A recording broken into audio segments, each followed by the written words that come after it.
Thank you very much, Program Director. Let me take this opportunity to send revolutionary greetings to the esteemed professor, a friend of mine and a brother, PLO Lumumba. Let me also greet our mother, the founder of this important university, Mama Martha Kasanga Mulwa, and greet your husband wherever he is, that he left us a lasting legacy that we stand to celebrate here today. The leadership and academic staff, our Vice Chancellor, the Chancellor is here, and all the staff members who are here today to celebrate with us. And we also want to send our revolutionary greetings to the leadership of our province, what we call a province, I hear you call it sub-national, the governor, and all these politically elected leaders who are here today. We are really grateful for your presence. Let me also send my greetings to the Lukenya University students and members of the community, members of the media and fellow Africans. Today it feels good to be African. Right here in Kenya, a place we call our home, because all of Africa is our home. No one can ever say to me, welcome to Kenya or Lukenya or Nairobi, as if I'm a visitor. I regard no part of Africa as being foreign to me, because Africa, all of it, belongs to me and I belong to Africa. It is a humbling honor to be invited to address the launch of the prestigious Pan-African Institute, which is targeted at creating intellectual collaboration and unity amongst the people of the continent. Let us therefore begin by congratulating you on this initiative, which is long overdue in light of the importance of the continent to reclaim its intellectual and academic identity within the global community in general. We know that ideas are at the core of the African capacity to chart its own destiny within the community of the world. Intellectual sovereignty has to be forged through research and development that is steeped in African experiences, African problems, and African questions.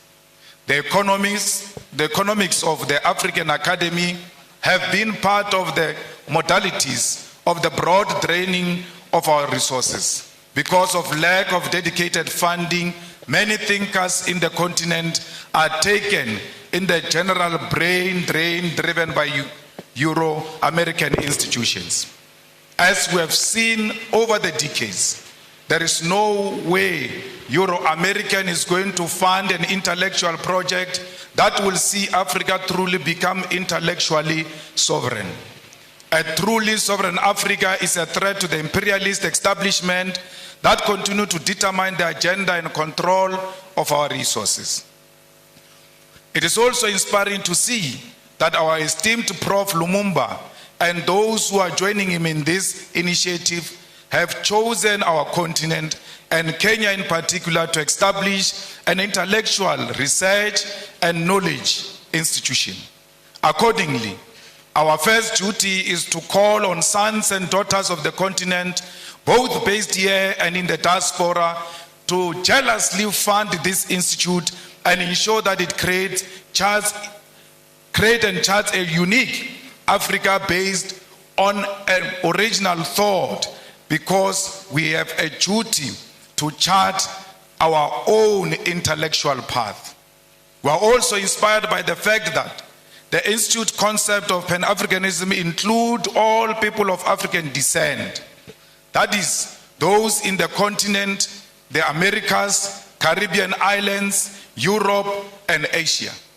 This is because wherever they are found, people who look like you and me continue to be treated as an inferior race. When you see a black person When you see an African person everywhere else in the continent, in the diaspora, and all over the world, please be kind to African people, for because they are a hated nation. Wherever they are being enslaved, they are being tortured, they are being harassed. No one shows them love. But you, as an African who claim to be a pan-Africanist, you have a responsibility to show fellow Africans love and care. The violent, genocidal, and catastrophic transatlantic slave trade and colonialism are the historical twin towers that plugged the humanity of Africans into the dark night, which to this day seem to have no end in sight. The image of the African as a black and subhuman was forged through massive and violent enslavement of millions of African people sold in the Americas as properties of white colonial settlers.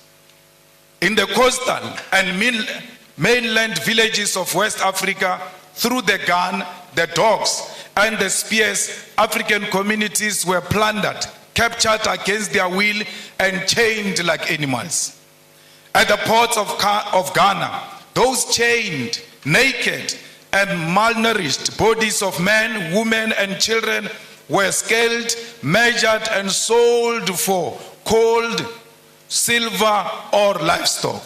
They were put in those gigantic ships that crossed thousands of kilometers of the massive body of violent and cold waters of the Atlantic Ocean. Millions will not survive the dangerous voyages on sea. They will die of disease, starvation, or pure mental illness. Many will be offloaded alive, thrown into the deep waters to ease navigation during the storms of the violent seas. It is on those cold Atlantic Ocean's waters, deep in the bottom of the ocean, that many carcasses of African people, their bones lay rotten in chains and swallowed by the sea. Those who survived and on arrival in the Americas were forced to work in the different plantations of white men. From the voyage ships to the plantation, the image of an inferior African was being constructed through brutal force. Then began the violent colonial conquest for settlement aimed at our natural resources that defined our native continent. The white man sought to rule Africa and here designed a system of racial segregation, racial humiliation, racial abuse that lasted for many centuries. The colony and the plantation, with the voyage slave ships in the middle, were the perfect technologies of recreating the African into a subservient being whose only survival in the modern world must always be through white tutelage, supervision, and approval. The transatlantic slave trade, colonial conquest, and colonial rule are responsible for the zombification of the African soul and its intellectual damnification and the psychotic condition where Africa and its people cannot handle their affairs without white supervision.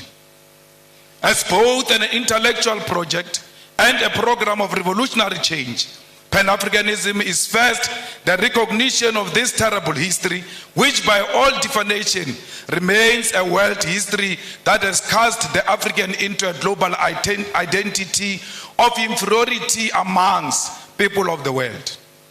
Pan-Africanism is never forgotten noise of the painful cries of those captured slaves whose black bodies were swallowed by the Atlantic Ocean from the slave ships. It is the agonizing cry from the brutal violence suffered by the black slaves in the sugar, cotton, and corn plantations from Georgia to Sao Paulo. Pan-Africanism is also the resounding victory from the theater of the Haitian Revolution from 1781 to 1804, led by the greatest descendant of our continent, Toussaint Louverture, Together with his patrons, they bravely led the first and only successful slave revolution in human history, defeating a combined European force commanded by a France Napoleon Bonaparte. It is the bravery of those African former slaves who will define citizenship on a racial definition of blackness, declaring that Haiti belongs to black people regardless of the color of their skin. Pan-Africanism is also the anger emanating from the countless defeats suffered by the patrons, the brave soldiers like those of Mau Mau and Bambata rebellion, defeated at the hands of the brutal British colonial forces. It is the intellectual heritage of Marcus Garvey, W.E. Du Bois, Booker T. Washington, Harriet Tubman, Pixley Isaac Aseme, Charlotte Mateke, Winnie Mandela, Kwame Nkrumah, Seiko Tore, Julius Nyerere, Haile Selassie, CLR.A. James, Frantz Fanon, Thomas Sankara, and today our own Prof. Lumumba, together with us, must carry the mantle of the African Pan-Africanist cause. Pan-Africanism is a set of ideas written in chains with blood, spear, and the unforgiving guns of the sons and daughters from the Algerian Revolution to the Battle of Kutoko-Naval. It is the one-party state of Africa as a whole, as professed by Marcus Garvey. It is Ami Caesarius' negritude, Kwame Nkrumah's African socialism, Steve Biko's black consciousness, Julius Nyerere, Ujamaa. It is also Mbeki's African Renaissance, all based on forging a unity of African people who are formed by the same history and must seek after common destiny. It is the architectural achievement from the pyramid of Egypt to the cities of Mapungubwe. It is the industrial invasion by Garrett Morgan, traffic lights, Frederick Jones, refrigerated trucks, and Alexandra Miles, automatic elevator doors. It is the cultural movement in jazz, R&B, reggae, funk, blues, kwaito, juju Nigeria, Chimorenga Zimbabwe, Makosa Cameroon, and Benga Kenya. It is the novel Things Fall Apart, The Devil on the Cross, Maru, The Trails of Brother Jeru, Songs of Solomon, and Notes of Native Son.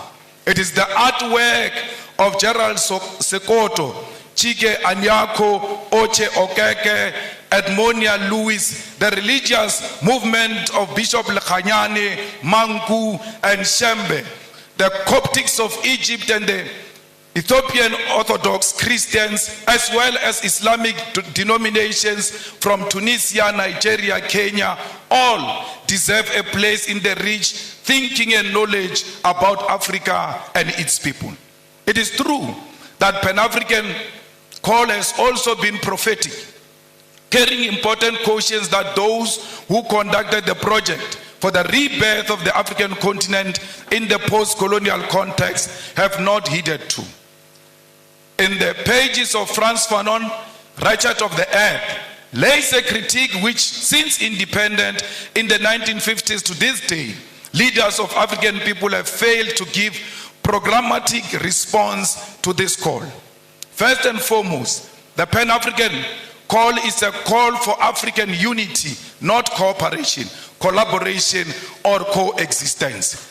Many of you confuse the unity of Africa to mean collaboration or cooperation. We don't want to cooperate, we don't want to collaborate, we want to be one, and being one means we must share the same vision and the same direction. Yet many over the past half a century have chosen cooperation which has given way to neo-colonialism. That is to say, for African leaders to continue colonialism without direct rule by colonialists. The launch of the Pan-African Institute right here in Kenya must help us intellectually to shift towards revolutionary Pan-Africanism, contribute to resolving some of the historical mistakes, blunders committed by post-liberation movements. We should state clear here that while the formation of the Organization of African Unity was a step in the right direction, the fact that the founding conference failed to unite the African continent is a historical blunder. President Kwame Nkrumah, Seko Tore, and Emperor Haile Selassie prophetically said that the failure to unite the African continent will give rise to the neo-colonialism and that African continent will perish. The revolutionary pan-Africanist ideological and political diagnosis of the future was correct. The future is here.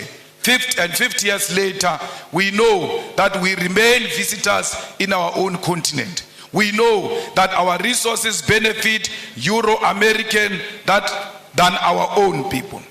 This is despite most African countries gaining independence from colonial rule since 1957.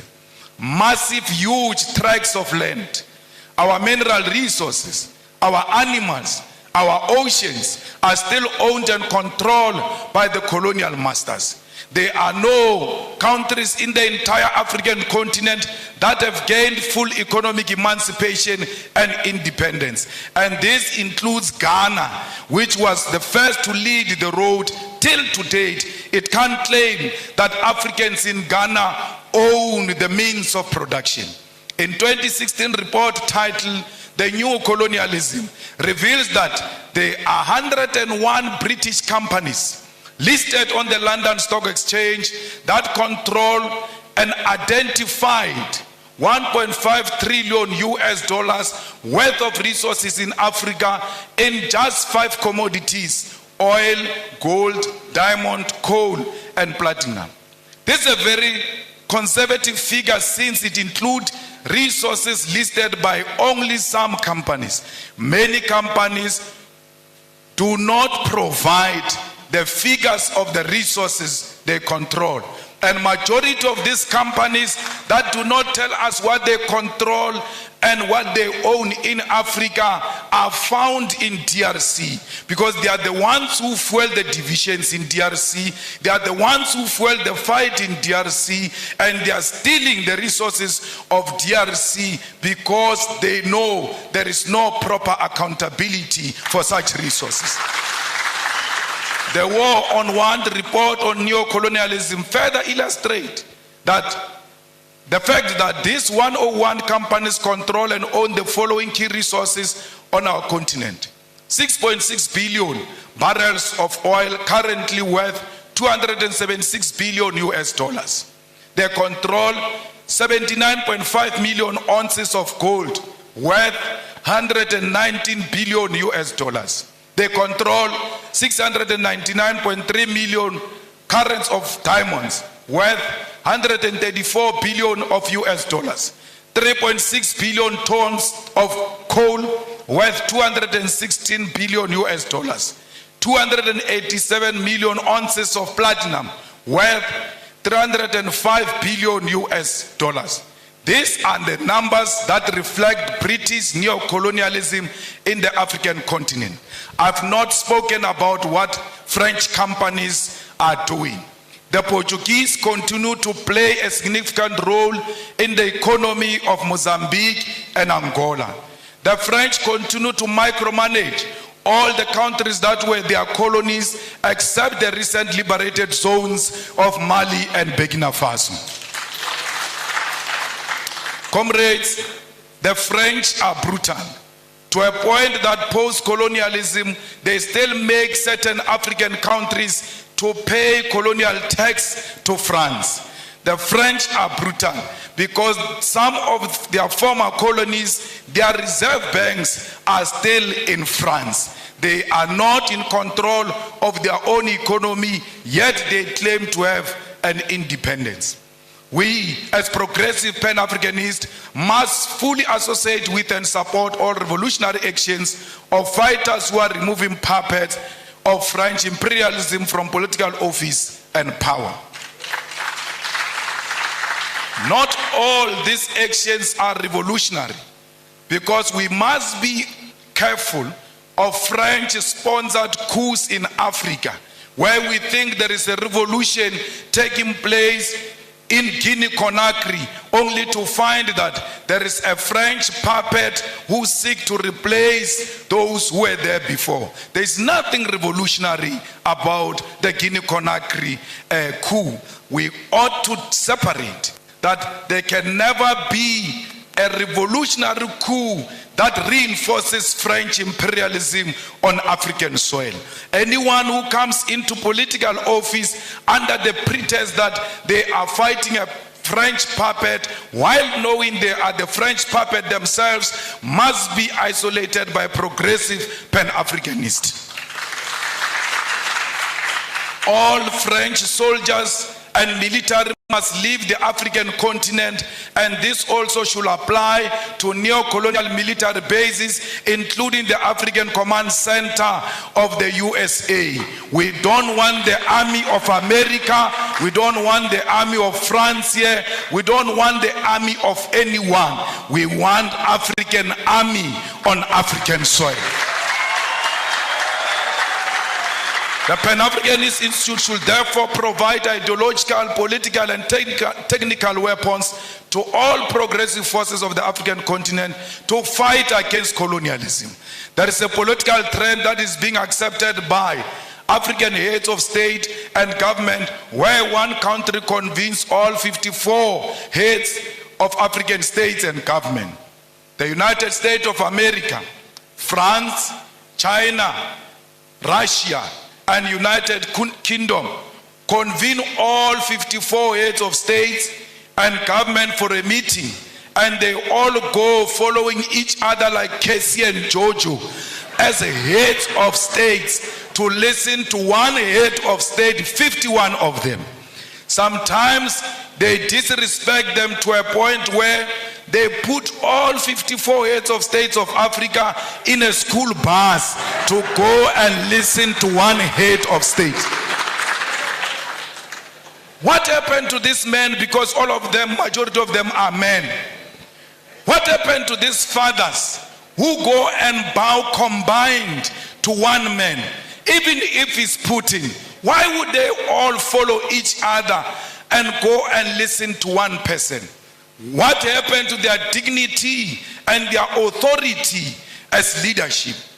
They must have leadership qualities to know that Putin is equal to them, that China is equal to their own single country, irrespective of their size, because what matters is sovereignty. And if China recognizes that sovereignty, will respect the president of that sovereign country as an individual. Comrade Kwame Nkrumah noticed this when he said that neo-colonialism also means the following: breaking up former large united colonial territories into a number of small non-viable states incapable of independent development. An external directed economic system and political policy, the state being obligated to take the manufactured products of the imperialist power to the exclusion of competing products from elsewhere. Payments towards the cost of running the state to ensure control over government policies, and foreign capital is used for the exploitation rather than the development of less developed regions. Governor, on my way here, we saw how the people here are working the land. We saw that there is no piece of land here that is not being utilized to the benefit of our people. But the question remains, where do these people sell these things? Because they can't consume all of them. Yes, they must produce to feed themselves and feed the whole Kenya and feed the continent and the world. Is the government buying food that is produced fresh from this soil, or do we have companies that are owned by white people in Nairobi who bring finished products into the land that has got products that can be bought directly from our own people? We say people must work the land. After they work the land, their own governments in Africa do not procure from those people. Because if it does not have a white color, they don't like it. Our leaders like their colonizers more than us. That's why they always seek after anything that looks like colonizers. 10 years ago, we as revolutionary activists and visionaries from south of African continent started a revolutionary socialist movement and pan-Africanist movement, the EFF, Economic Freedom Fighters. When we formed the EFF in South Africa, we told them that our organization is not for South Africa. Our organization is for all Africans. And we said this. We said this during xenophobic attacks of our people in South Africa, where people were being attacked because they come from outside South Africa.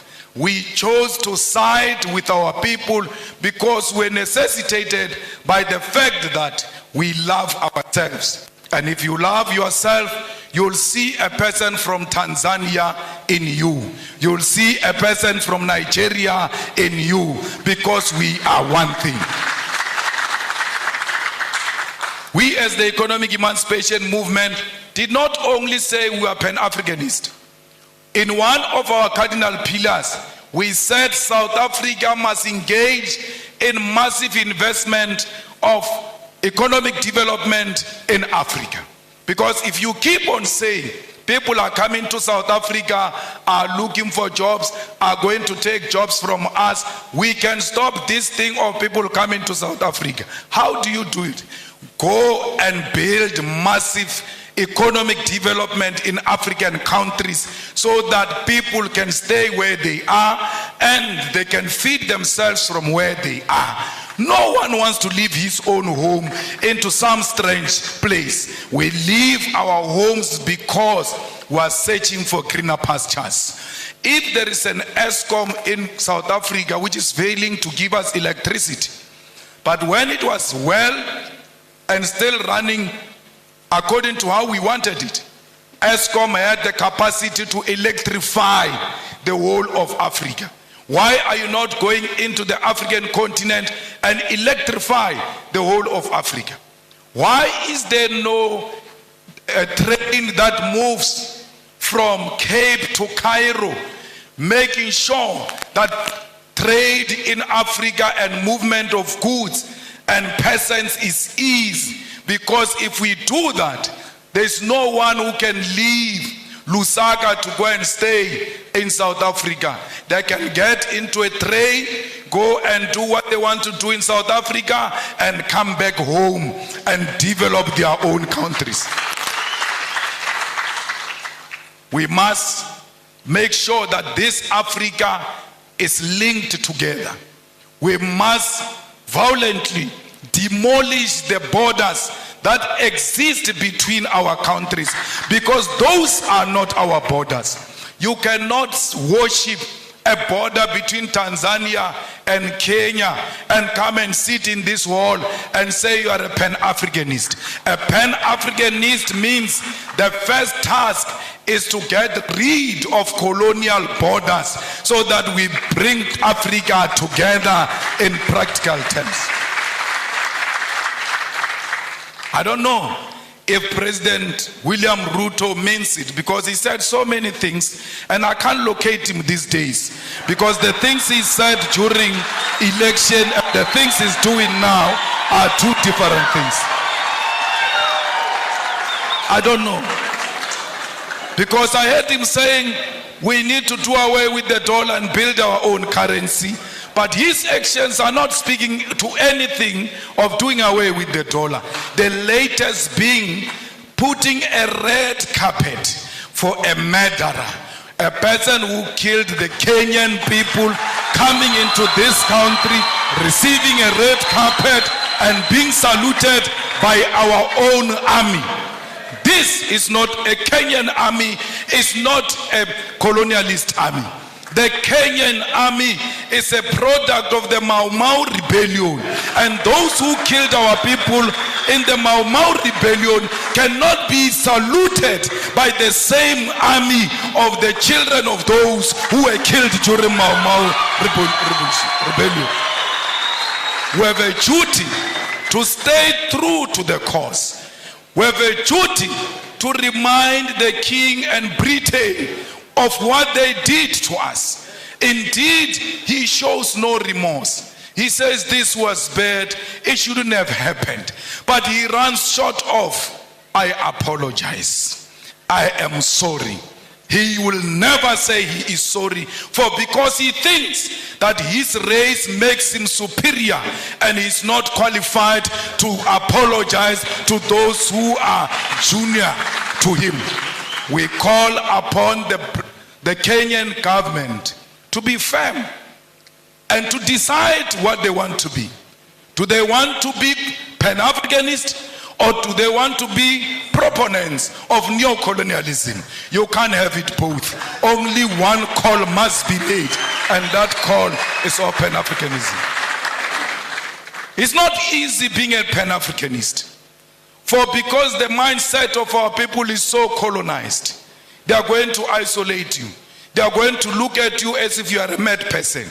They are going to look at you as if you are unreasonable.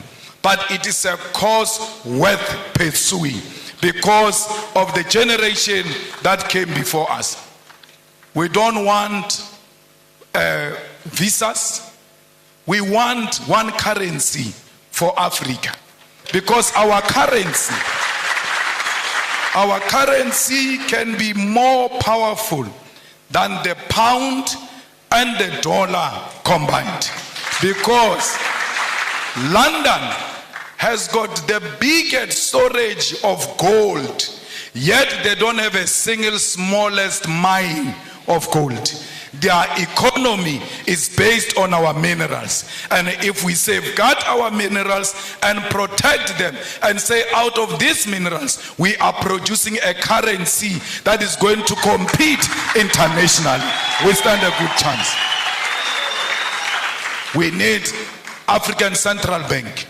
We need African Monetary Zone. We need African military combat, because these pockets of wars that are happening in Africa are not of our own making. They are sponsored wars, so that those who continue to steal our resources can do so uninterrupted as we fight ourselves, amongst ourselves.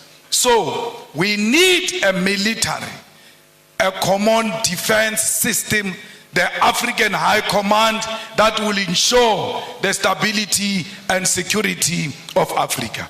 We equally need a biting African court to deal with dictators who only exist in Africa to feed their friends and families. Those people must be prosecuted the African way, because ISIS is not meant to fight any crime, it's meant to pursue political fights. That's why ISIS will not declare a warrant of arrest against Netanyahu, but can declare a warrant of arrest against Putin, who has not bombed a hospital, who has not bombed a refugee camp, who has not declared a war on a certain ethnic group. We as Revolutionary Economic Emancipation Movement also associate with what Guinea's President Sekou Touré said in 1963. He said, above all, we must avoid the pitfalls of tribalism. There is tribalism taking place in DRC. All our leaders have taken a platform to support or to be against this one or that one. They've spoken on Palestine. They've spoken on the war between Russia and Ukraine. But I'm still to hear the stand of President William Ruto about the ongoing war that is not covered by anyone in DRC, where people are fighting over territorial expansion and plunder of resources, and blacks are killing other black people, and we pretend that we don't see. It's important as leaders of states and governments to always condemn violence and war, especially if it's barbaric and informed by tribalism and unjustifiable territorial expansions. Before you can speak about other countries, charity begins at home. Let there be peace in DRC. Without peace in DRC, Kenya will never know peace. Because these rascals are going to learn from those wars in DRC and want to import them into Kenya. You have a duty to stop them there before they come into Kenya. Comrades, we will make sure the struggle of all immigrants, most of whom are economic migrants and asylum seekers in South Africa. We will never. In South Africa, they say to us, if you want to be elected, you must declare war on illegal immigrants. And illegal immigrants, they mean Africans. We have refused as the EFF that we will never declare war on any immigrant, illegal or legal. Illegal according to whose law? Because if you are illegal, you should have violated a certain law. Which African law did these people violate when they came to this side of Africa? Because they are still in the same territory of Africa. They are at home when they are in South Africa. We wish to tell them we're going to elections next year in South Africa. We wish to reiterate that. And we tell them all the time, if they want to elect us on the basis of xenophobia, they can keep their votes. We are not disparate for votes. We are disparate for the unity of Africa. And that's what we want to achieve in our lifetime. Remove the visas as an immediate step. And I heard Kenya is going to do that by December. Perhaps I must come back here in December unannounced, so to test if indeed President William Ruto means exactly what he said when he said there won't be visas in December. Maybe I must sneak in and test without applying for any visa and just give them the South African passport and say I'm coming home.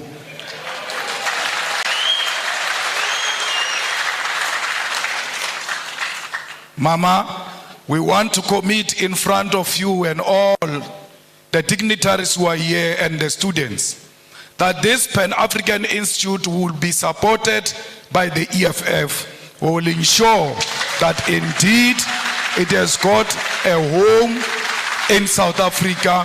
We will not only support it verbally, we will put money into it. We will pay the staff members of the institute. We will also pay the offices of the institute, because we believe that we must speak one language as Africa. We will donate the books here at the university to ensure that every African writer has got his or her book in the Pan-Africanist Institute. Let's all spread the gospel. Indeed, it was not a mistake to launch it here in the rural areas, because no one must be left behind. If you can carry on your back the rural communities, you have no any other option to go anywhere except to go to the urban. But if you start from rural, there is no way you can cover the urban. But if you start from the urban, you are going to be reluctant to come to the rural. We are starting here to liberate our people in the rural areas, and we're going to the urban to ensure that everybody hears the message. Tell President Ruto that the people of Palestine are what Mau Mau was. Tell President Ruto that the people of South Africa are what Palestinian people are today. where our land that get encroached, where our land just get taken, and we get killed on our own land, we get tortured on our own land, we get imprisoned on our own land. When we fight, they say we are terrorists. This Nelson Mandela you celebrate, for 27 years, he was in prison because he was a terrorist. What crime did he commit, which the Palestinians are not committing? His crime was to fight for the liberation of the people of South Africa and the oppressed world all over, including the people of Palestine. It can't be correct that President Ruto, knowing the history of this country and the history of South Africa, comes and tells us that it's with Israelites. Our war is not on Jewish people. Our war is not on pregnant women, Jewish pregnant women. Our war is not on Jewish children. Our war is against a Zionist apartheid state of Israel, and that's what we are fighting. So if he got money from some Jewish person, we are not fighting that funder of his. We are fighting the state of Israel. We are not fighting individuals. We are fighting the state of Israel. At the age of 9 years, the Boers walked into my house and turned everything upside down, stripped my mother naked.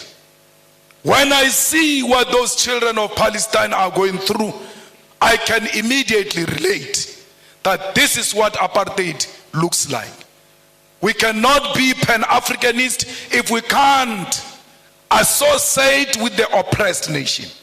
Our pan-Africanism is based on the basis that we are an oppressed nation ourselves. And everywhere else where we see an oppressed person, that person is our sister, that person is our mother, that person is our father, because we are not free until the whole world is free from imperialism and colonialism.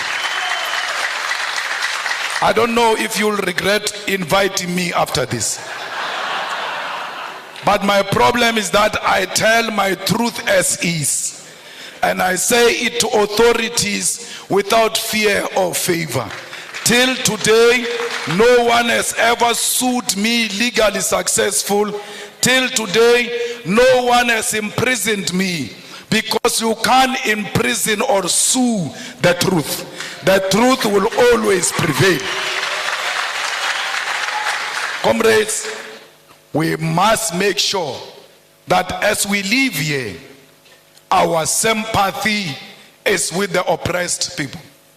Look at Cuba. Its crime was to choose a different economic system to what America has chosen. And then they are under more than 60 years of economic embargo. What crime did the people of Western Sahara commit against Morocco?